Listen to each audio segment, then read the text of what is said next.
information. So Monte Carlo Yachts is the brand.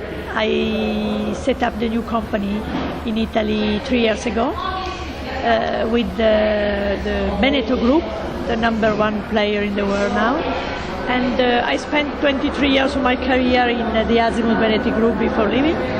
And then I wanted to set up my own company with the mission of building luxury motor yacht from 20 meters and up.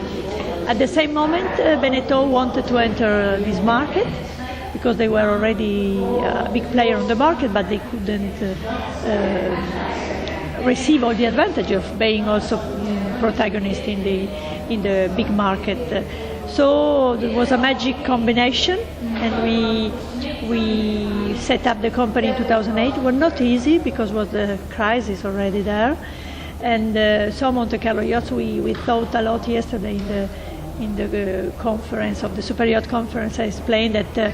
Of course, when we started, the market was not waiting for a new brand; was already refusing the big brand on the market.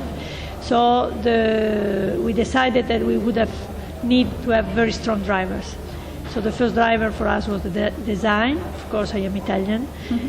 French giant Veneto decided that was good to have our company set up in Italy, and this is a vision because they own more than 28 factories in France. So the project could have been developed in France without any problem, but they recognize the supremacy of Italian manufacturer when it comes to motor yachts of a certain size. So I used to say that Italy is a brand itself as a country when it comes to yachting, like is Switzerland for the watches or France for the champagne. So Monte Carlo Yacht, to give the best chances, has been set up in Italy. Because to be boat owner in Italy is an advantage. But the unique advantage of Monte Carlo Yachts is that apart from this, we are backed by the most powerful group in the world. So the association is the good point of Monte Carlo Yachts. So we started in 2008.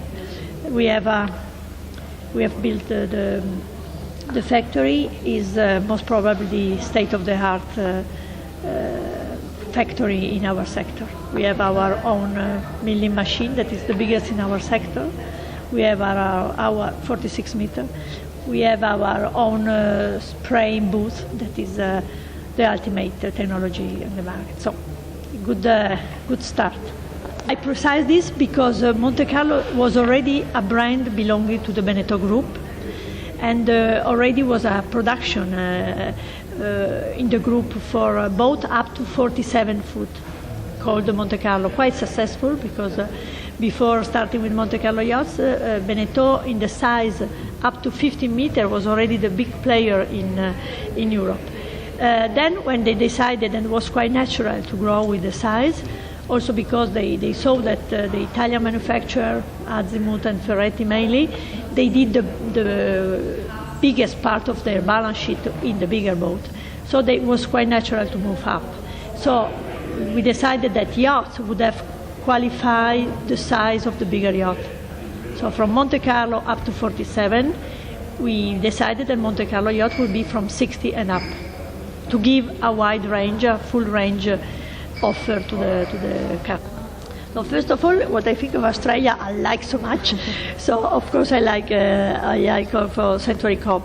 For the Boatshow, I was here 5 years ago, and I just this morning I couldn't make a tour, but I will be interested to see if there are differences for what I remember. This is considered, because we are so far away, this is considered in the Asian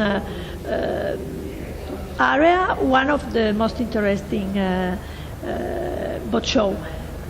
Of course, Sydney is very important, but I think that Century Cove can be considered an interesting boat show where to go. Not easy from Europe, of course, to come. So I don't see here. I think I will not see many European person, but it's also a mistake from European. Because in the speech I did yesterday at the Super Yacht Conference, I show a map. Definitely the high net in the world individual in Australia from 2008 to 2009 has grown of 35%. So it's a market for yachts and big yachts, and but everybody is talking about China now. So I think it's a mistake because, and I was the first that I was surprised when I saw this detail. So I think it's an interesting market to sell, and it's an interesting market also for the manufacturer. What happens is that in Europe, the Australian manufacturers are not so well known. So maybe that's why there is not the right perception of the market, customer-wise and manufacturer-wise.